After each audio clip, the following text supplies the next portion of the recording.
The intense fighting in the Gaza Strip continued over the weekend, with casualties on both sides. The IDF suffered 2 fatalities and 9 wounded, including 2 senior commanders. Dozens of Hamas positions were hit from the ground and from the air, as security forces report that the fighting in Rafah have been wrapped up in all but one neighborhood.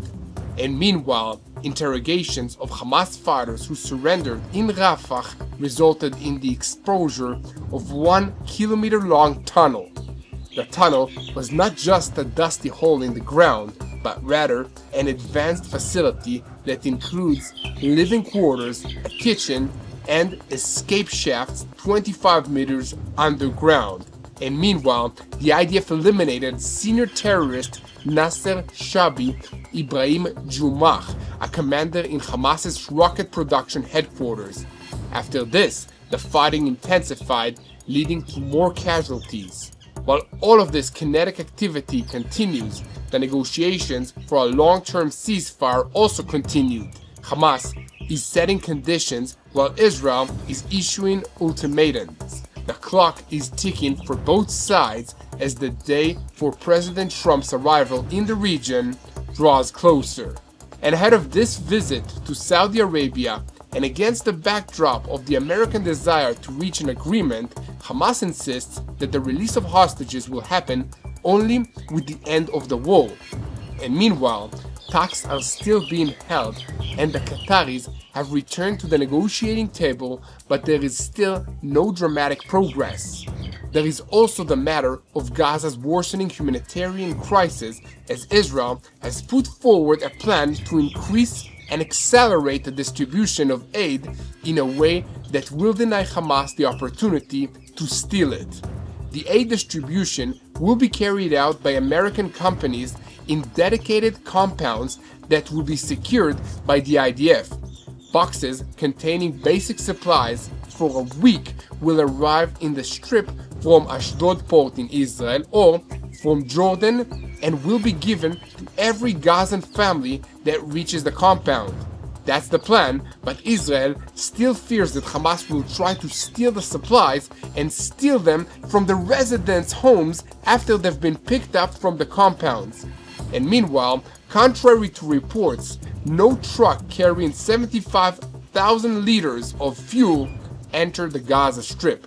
And finally, Hamas is once again playing psychological warfare by releasing videos of hostages that also give their families some hope seeing them alive. And over the weekend, this included hostage Yosef Chaim Ohana and Elkanah Buchbut. So we'll bring you all the details about this. And meanwhile, there are some interesting developments on Israel's northern arena. The Lebanese government is acting resolutely to tackle Hizbullah's smuggling, including focused activities at Beirut's main international airport. For years, the Beirut airport was synonymous with Hizbullah, but within months, in the shadow of the war against Israel, dozens of workers suspected of ties with the organization Hizbullah were fired, planes from Iran no longer land, and recently, an attempt to smuggle more than 20 kilograms of gold was thwarted. Israeli and United States sources expressed optimism at these moves and hope for more progress. We'll also talk about President Trump's surprise halt to strikes on the Houthis in Yemen. American officials claimed that in their talks with the Houthis, they issued threats regarding continued attacks on Israeli territory, but the Houthis have pledged to continue firing ballistic missiles at Israel, and they made good on that pledge over the weekend. Israel intends to act to put a stop to all of this, and we'll tell you about those plans, which the Houthis appear to be taking very seriously. And of course, TBN Israel's senior Middle East analyst correspondent, Mati Shoshani, will take us to Iran ahead of the resumption of talks with the United States on a 4th round of talks that will open on Monday in Oman ahead of President Donald Trump's visit to the Middle East and after his envoy, Steve Witkoff, declared that every agreement must include the dismantling of Iran's uranium enrichment facilities. Tehran has said many times that its enrichment facilities are not up for negotiations, and Foreign Minister Arakshi declared over this weekend that his country will never relinquish its nuclear rights.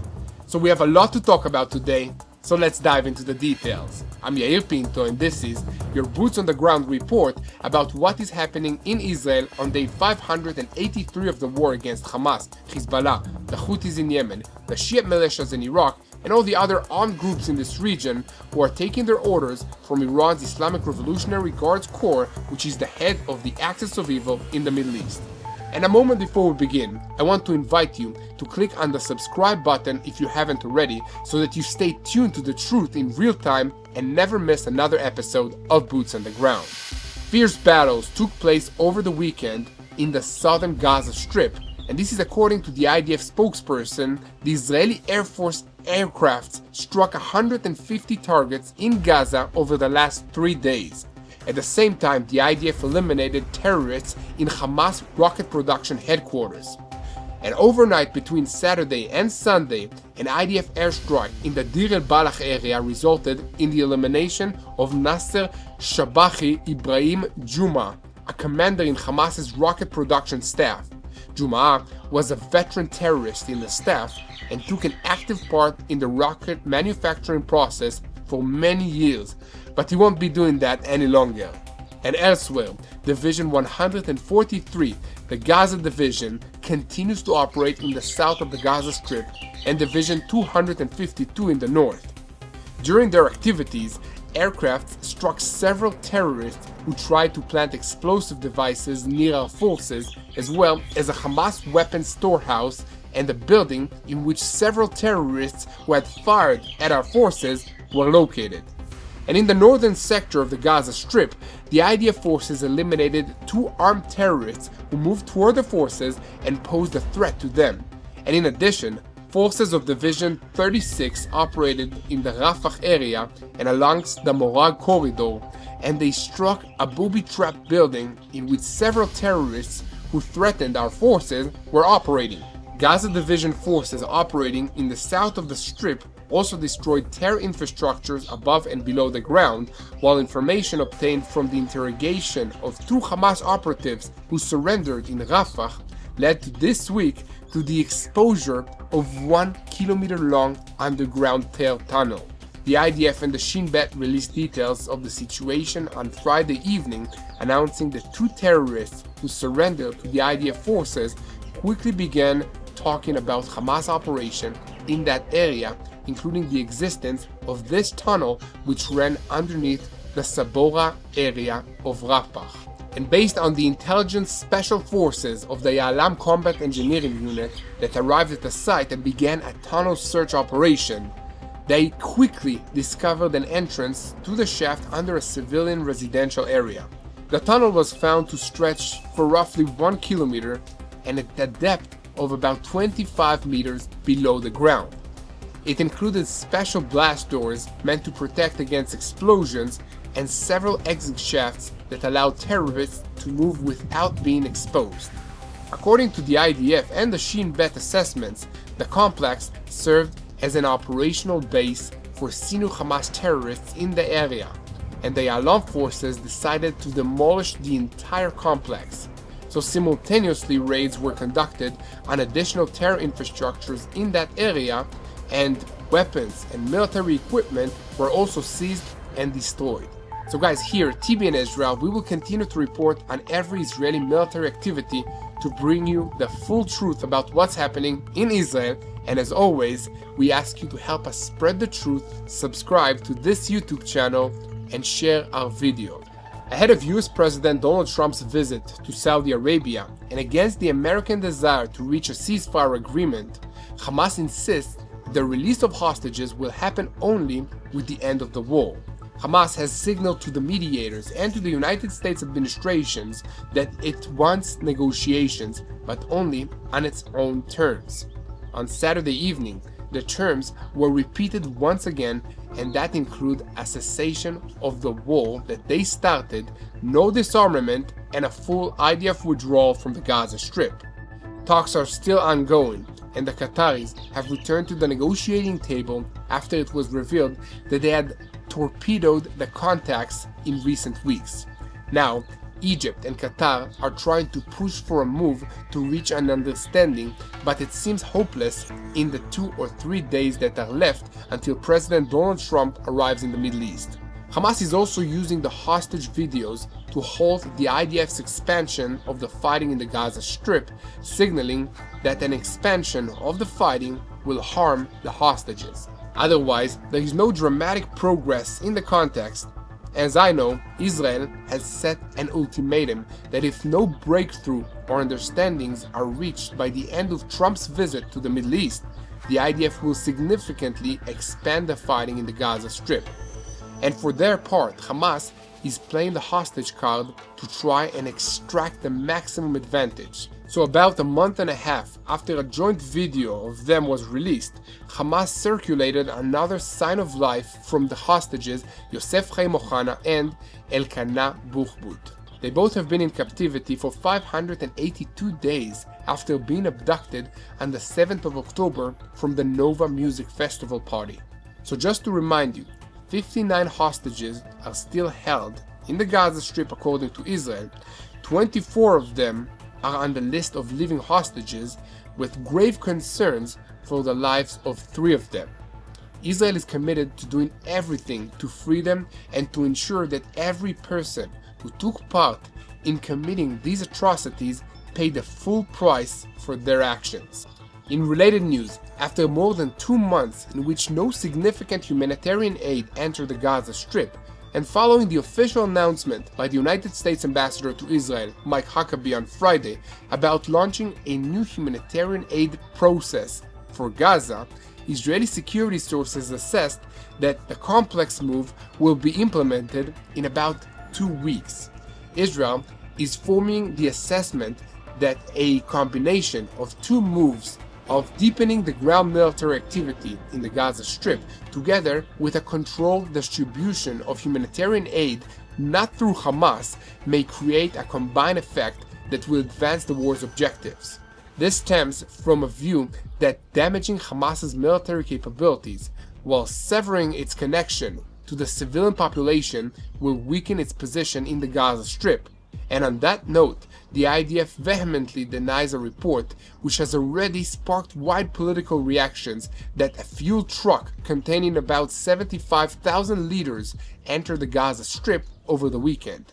So according to military sources, the report is not correct and does not reflect the reality on the ground. This leaves us with a question about how the new shipments of humanitarian aid into the Gaza Strip will be distributed. So according to the emerging plan, significant humanitarian aid will be transferred to Gaza via a unique mechanism operated by private American companies. These companies will be responsible for direct distribution of boxes of food and supplies to Gazan residents, while the IDF forces will provide security coverage for the entire process. Aid boxes will arrive in the Strip through the Kerem Shalom crossing after thorough investigations and approval in special security compounds established for this purpose. So under the planned mechanism, the Gazan family member will be required to come physically to the defined distribution center, and after an orderly proceeding process of security, will receive the aid box designated for his family. The boxes will contain staple food items alongside other vital equipment, and the aim of direct distribution by the United States entities is to prevent Hamas from seizing the aid and using it for its fighters or as leverage over the population. The Israeli security establishment is aware of the main challenges facing the humanitarian aid operation and the possibility that Hamas operatives will try to seize the supplies either by disrupting the distribution itself or by stealing it from the residents' homes afterwards. This scenario has materialized in similar cases in other conflict zones, such as Yemen, where terror organizations seized humanitarian aid intended for the civilians. We've seen that happen multiple times in this region. But nevertheless, Israel assesses that the direct distribution method under strict supervision may significantly reduce Hamas's ability to command the resources. Moreover, there is hope that success of the move will help isolate Hamas even amongst the Palestinian population in the Gaza Strip, which will see the organization that rules them cannot provide their basic needs while external actors do. So, here at TBN Israel, we will continue to report on every development, but now I want to tell you about something that is very important to everyone here in Israel, and that's our own emergency services. Because in Israel, terror can strike at any moment. So on May 7, 2025, 2 coordinated attacks in the West Bank left 3 IDF soldiers injured. This is at the Re'an checkpoint near Jenin, and a gunman opened fire, wounding 2 reservists. Shortly after, near Hebron, the terrorist attempted a car ramming and stabbing attack, injuring another IDF soldier. So Magen David Adom teams arrived at the scene of both incidents within minutes. Paramedics provided immediate medical care, stabilizing the wounded soldiers and transporting them swiftly to hospitals. The rapid response was crucial in managing the situation and in saving lives. These incidents underscore the vital importance of Magen David Adom's preparedness.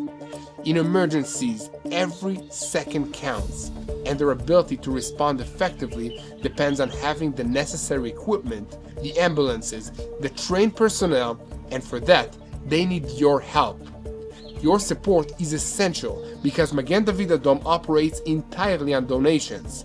So by contributing to their work, you ensure that Magen David Adom remains ready to respond to any emergency and save lives across Israel. So together, we can make a difference. Visit www.savelifeisrael.com and support Magen David Adom today. Again, savelifeisrael.com and stand with Magen David Adom.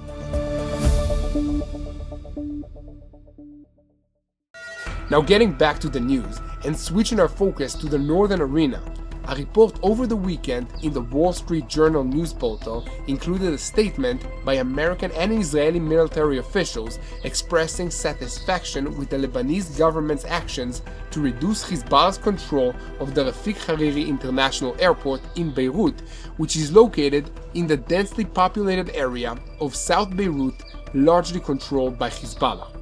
For years, the organization used it as a smuggling channel and a lever to entrench its dominance in the country of Lebanon.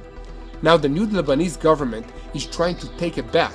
In general, American officials are voicing cautious optimism about the new Lebanese government and about Hezbollah's weakening and the growing opposition to it in the Lebanese street.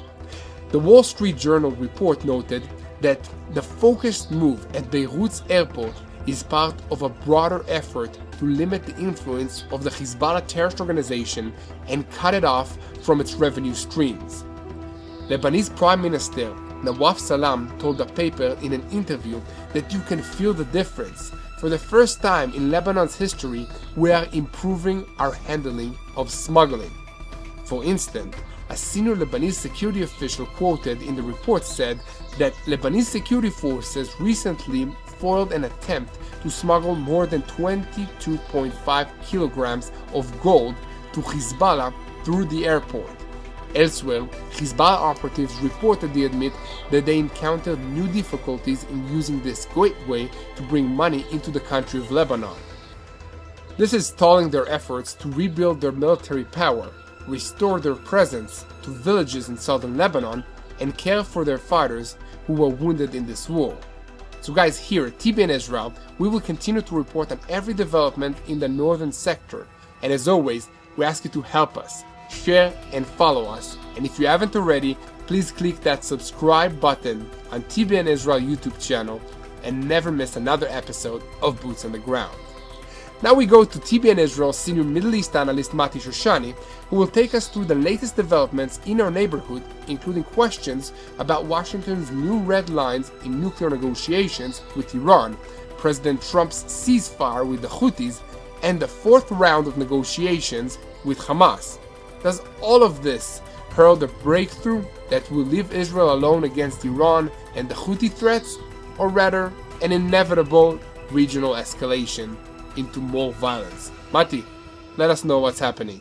Steve Witkoff, the U.S. emissary to almost everything in this part of the world and also the Ukraine-Russia war to a certain degree, he just asked the question the other day of, why would Iran need enriched uranium if they're not pushing for a bomb? And that's sort of the question that's hovering over this entire upcoming week, or possibly a little more than that, of developments here in this region.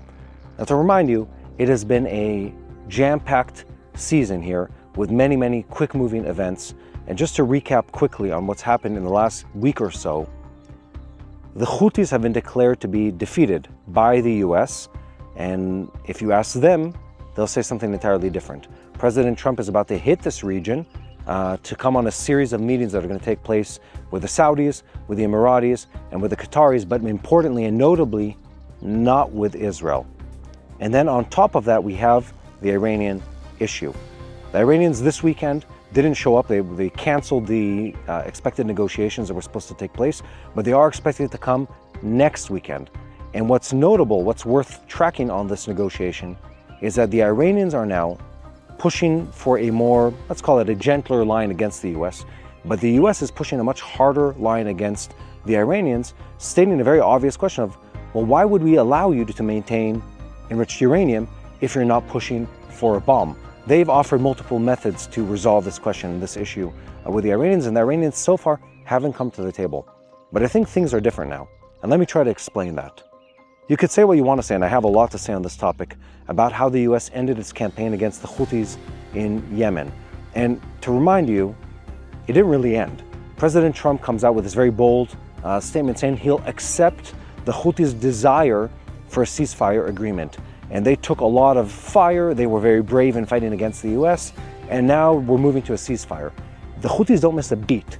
They come out and say, false, we're willing to stop firing against US vessels as long as you immediately stop all acts of attack against us, which is what they've been saying since the beginning of that ongoing campaign for the last over a month now at this point. And where it's interesting is that they say clearly, we will not stop attacking Israeli targets. And they didn't stop attacking Israeli targets. They shot down Israeli drones, they fired ballistic missiles against Israel repeatedly, and they continue to target Israeli assets in the region. They did, however, cease attacks against commercial vessels for now, traveling through the Red Sea or the Bab el-Mandab Straits. So it's a very tricky situation when it comes to the Houthis. What it does give us, though, is it gives the US the ability, as President Trump prepares to move into this region, to say openly, look, we've put aside the question of the Houthis. Now we're willing and ready to move on to the next question. And the next two big questions that are on the table is Iran agreement. I don't think we're going to a military operation. We'll get to that in a sec. And the second one is, how are we shaping the geopolitics of this region? And the headline there is the Saudis. So let's start with the positive side of it. The Trump administration and Trump himself have been leaking these thoughts and blips of information for over a week now, talking about something big is coming with the Saudis. And that something big that is coming with the Saudis, I expect it to be a new agreement in this region. This is something that's been negotiated before the war of October 7th, 2023 started, but this is to be the continuation of what was the Abraham Accords. And to remind you, that's sort of a normalization agreement between the US, Israel, and other Arab countries that never were official enemies of the State of Israel. It's partnership on trade, it's partnership on politics, it's partnership in defense pacts in this region. And Saudi for a really long time has wanted to be part of that pact, and the US has really tried to rope them into that agreement. The big issue is Israel, and not specifically the State of Israel, Israel and the Palestinians. The Saudis have repeatedly said, we will not go to a negotiation, or we will not enter an accord without having the issue of the Palestinians resolved with Israel. So what does that mean? Is there going to be some kind of agreement that's floated in the next couple of weeks? My guess is no, and I'll explain.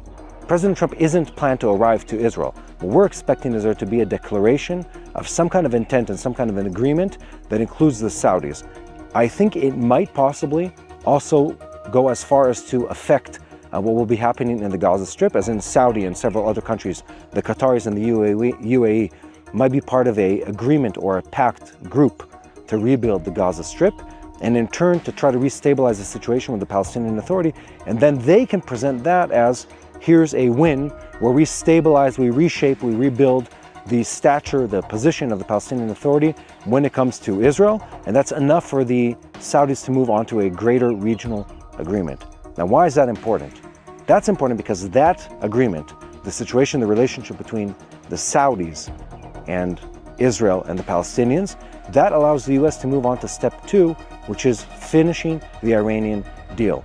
I think at this point it's pretty safe to say that we're not going to a full-on US attack on Iranian soil.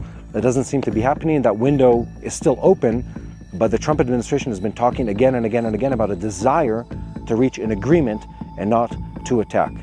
And more so, I think we're going to be able to see a resolution in the next, it's not this week, it's this coming weekend, so let's say within the next 2 weeks, see a resolution of some of the key factors between the US and the Iranians that were prohibiting the agreement of materializing up till now. Specifically, we're talking about enriching uranium. I think there are several mechanisms that can solve it. Them importing or uranium that's enriched enough for electricity manufacturing, but not for weapon-grade uranium. That is one possibility. And another one is incentive packages that will help the Iranians sort of come off their high horse and engage with the US, probably through the Saudis and other countries, in a way where they tune down their aggression level in this region. So all in all, we're looking at this really interesting weekend of reshaping of the power balance, reshaping the place of the Houthis as a proxy fighting force for the Iranians in the aftermath of the fact that the US has pretty much closed the door on that story, for now at least. A new place of the Saudis, the Qataris, and the UAE. That's something we're expecting to see when President Trump hits this region. And then how the Iranians are going to respond to all of that. And that, in my mind, is always the biggest unknown. And then you need to throw one big thing into that mix, which is how does Israel play into this whole story? And here's the problematic part. Israel has been incredibly clear about the fact that we cannot live with a, let's call it a weapons-grade uranium Iran. We need them to have all their nuclear capabilities removed, or else we need to strike. And we've seen here and there moments where Israel has gone against the US agenda and the US practices. I don't think it was uncoordinated, but it wasn't exactly in line with the US was doing. The US said we're pretty much done with the Houthis, and at the same time Israel was attacking the Houthis because the Houthis were firing missiles at us, as we should. We need to respond to those kind of attacks. And that leaves a big question of what will happen if a weak and not enough comprehensive or not sufficiently comprehensive agreement is reached with the Iranians, where they still maintain some kind of nuclear ability, and Israel has to decide what it does. Does it allow them to continue pushing for a bomb, maybe secretly, maybe in a few years, or do we take action now when their aerial defenses are weakened, when there's US backing in this region? It's still a very complicated situation. And there really is no conclusion, because the conclusion is over this next weekend and after the Trump visit to this region. And all of this comes to say that you have to keep on track of everything that's happening in the Middle East. And to do that, make sure to follow us on TBN Israel, and make sure to keep up with the news that comes out on a daily basis here on this channel. Let's shift our focus once again to the Houthis in Yemen, the farthest front in this war from Israel. But a moment before we dive in, if you're still watching, I want to invite you to once again subscribe to TBN Israel. Israel intends to act again in Yemen amidst continued ballistic missile launches towards our territory. Last Friday, a missile was fired from Yemen towards Israel before being intercepted outside our airspace, but not before it had triggered alarms in wide areas in the country. With this and other hostile moves against Israel in mind, the IDF is expected to increase the pace of strikes against the Houthis in Yemen, while American sources claimed that in their talks with the Houthis, they threatened regarding the continued attacks against Israeli territory. So following Friday's attack, Defense Minister Israel Katz threatened that, as we promised, we will respond forcefully in Yemen and wherever required. Katz also labeled the missiles that the Houthis fired Israel as Iranian missiles. Recall that last Sunday morning, a Houthi missile impact left a crater of about 15 meters deep on the grounds of the Ben Gurion airport in Israel. So in response, the IDF struck twice in Yemen. The Houthi rebels' military spokesman, Yahya Sari, then announced a total aerial blockade on Israel through repeated strikes on airports, foremost the Ben Gurion International Airport, claiming it was in response to Israel's escalation in the Gaza Strip and expansion of its military action. However, residents in Houthi-controlled areas of Yemen voiced fears of further Israeli strikes after Israel threatened additional retaliatory actions following last Friday's Houthi missile launch. According to a report in the Saudi news portal Ashrak al-Awsat, many residents say that recent Israeli strikes hit civilian facilities and harmed the population, while Houthi leaders remained untouched. Targets hit included the ports of El Hudaydah and Ras Isa cement factories in Amran and Bajil, the international airport in Sana'a, 3 national airline aircrafts, and 2 power stations. However, a government employee in Sana'a told Ashrak al-Awsat that the scenes of the destructions at the Sana'a airport were frightening, but damage to ports and to cement plants created a sense amongst the most residents that Israel is punishing helpless civilians while Houthi leaders and their weapons depots remain protected. The political analyst living in Houthi areas also quoted in the report added that Israel's approach actually serves the Houthi leadership because they are using the strikes to present themselves as the sole defender of Palestine against Israel's military might. According to the Saudi paper, the analyst, who requested anonymity for fear for arrest, explained that the Houthis exploit the relevant ignorance of their area controlled, that the population do not know what's happening, and they use mosques and media to spread propaganda about false achievements against Israel, exaggerating the effect of the missiles and the UAVs that they launch against Israel, even those that don't reach their targets. The analyst also noted that Yemen have inherited over the past 6 decades a revolutionary, mobilizing discourse from both leftist forces and the Muslim Brotherhood. Rising illiteracy rates reaching 67% in the last decade allowed the Houthis to exploit this legacy together with poverty and the lack of employment opportunities. The report adds that the Houthis restricted income sources mainly to recruiting youth into their ranks, conditioning continued employment in government posts on participation in Houthi activities. Their control of humanitarian aid distribution, linking aid receipt to support and participation, further strengthens their grip on the population of Yemen. So guys, here at TBN Israel, we will continue to report on every development in Yemen. And I want to conclude today's report by telling you the story of 2 heroes who fell in battle over the weekend in defense of the State of Israel. Sergeant Ishai Eliakim Orbach, 20 years of age, from the Combat Engineering Corps, 605th Battalion from Zichron Yaakov, and Sergeant Yam Fried, 21 years of age, from the Golani Brigade's Reconnaissance Unit from Shalit, fell on Thursday while fighting Hamas terrorists in the southern part of the Gaza Strip. The incident began in the early afternoon when an engineering unit from Battalion 605 was searching for a tunnel shaft inside a building in Gaza. During the sweep, an RPG was fired at the soldiers, hitting the building and causing it to collapse on the forces inside. It was in this incident that Orbach received his mortal wounds. Shortly afterward, in the same area, an anti-tank missile was fired at a Namer APC of a joint force from the Golani Recon and Battalion 605. The hit was direct and lethal, with Fried mortally wounded and 4 other soldiers seriously wounded. Guys, at TBN Israel, we will be praying for the families of these heroes, and we ask you to join us. So guys, when you pray, please pray for the safety of the IDF soldiers. Please pray for all the hostages that are still kept in the Gaza Strip to be released. Please pray for wisdom to our leaders. Please pray for all the civilians in this region that are affected by these terrorists, if it's in Lebanon, if it's in Yemen, if it's in the Gaza Strip, or in Israel. Most importantly, please pray for the peace of Jerusalem.